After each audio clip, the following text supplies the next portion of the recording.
Right. So if you guys haven't been playing the Race Companion Fantasy Mountain Bike podcast, what on earth have you been doing?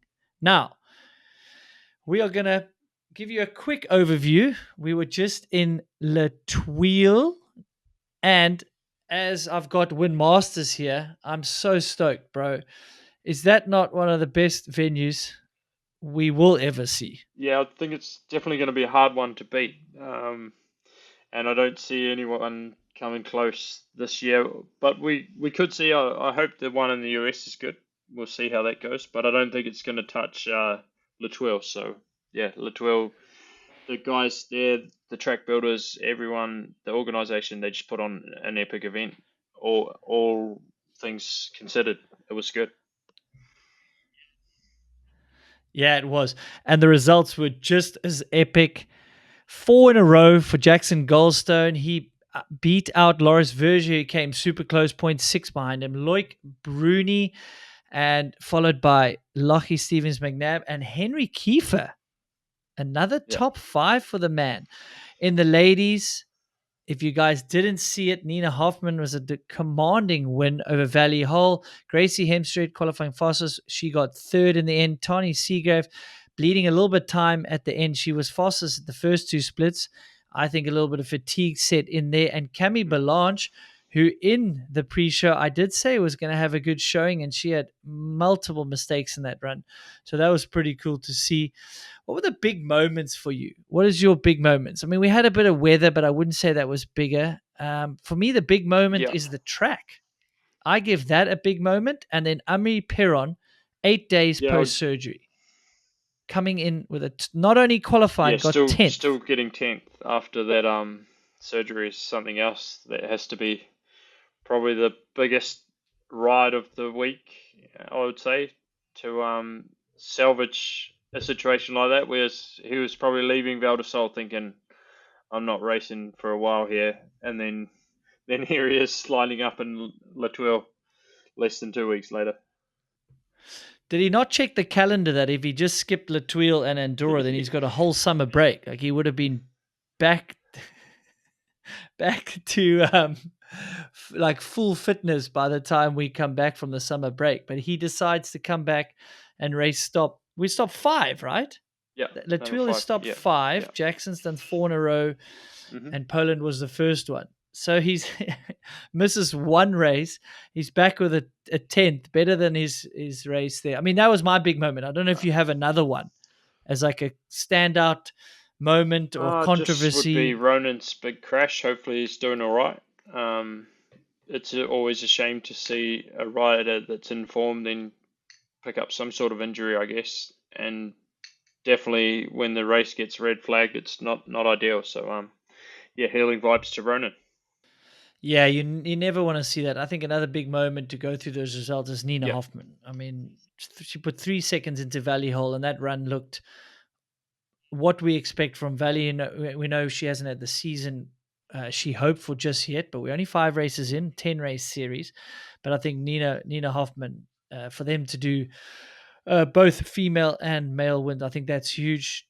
Track talk, how did it ride versus what we expected? I mean, we're all jazzed hearing about this new track, seeing some of Loris Vergier's sort of behind the scenes. He's an ambassador there.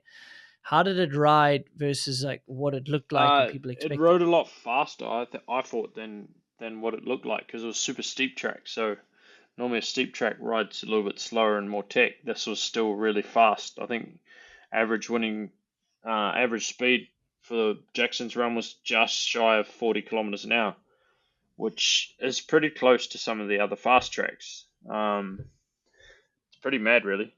Um, and it got really rough, so you had to be either missing the holes or bracing yourself to hit them. As you saw, quite a few crashes in the race. Maybe the race with the most crashes so far, I would say. Yeah, there were quite a few, hey, and quite a few of them came after the Yeah, the rain. Like, was that I just a think coincidence coincidence? as well because they were crashing.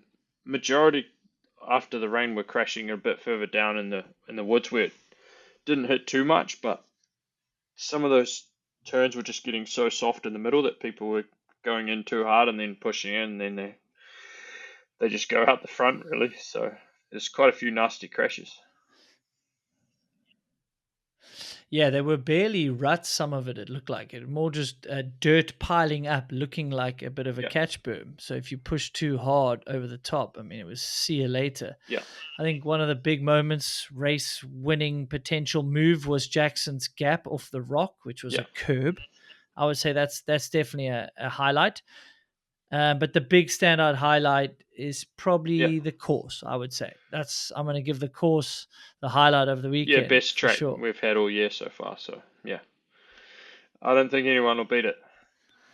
Well, that's Well, there we go. The gauntlet is set. Let's hope we have got another new track, as you said, later in the year. But I don't know if it's going to No, be. It's not going to be as steep. This is literally yeah, the steepest track, dropping 641 meters of elevation.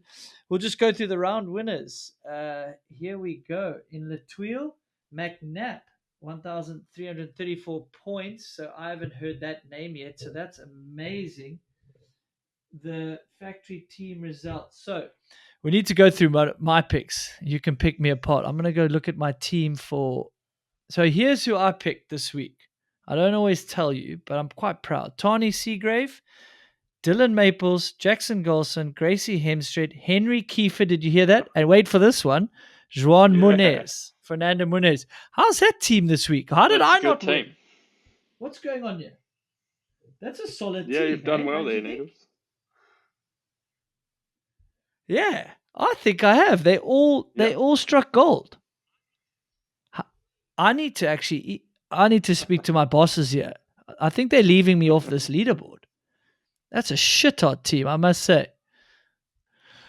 And guys, so what we've been talking about here is your fantasy league. Go to Race Companion. There's always time to change your team. As you heard, I don't know. I think I might even stick with some of that going into Andorra.